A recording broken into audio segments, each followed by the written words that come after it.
Hi అండి, కుమారి పల్లె రుచులు. ఈరోజు చికెన్ పొడి. ముందుగా ఒక గిన్నె తీసుకొని పసుపు, ఉప్పు, చికెను, కొద్దిగా కారం వేసి స్టవ్ మీద ఉంచాలి.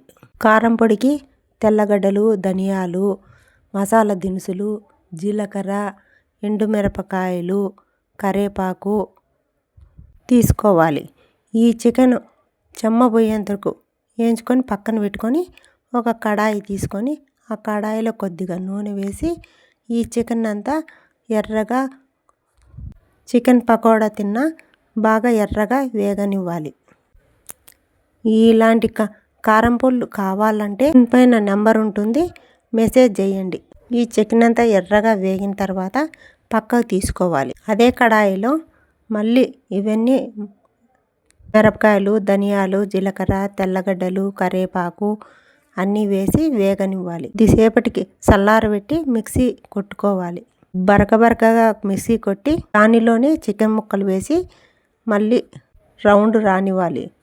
లాస్ట్న వెల్లుల్లి వేసి మళ్ళీ వేస్తే పొడి రెడీ.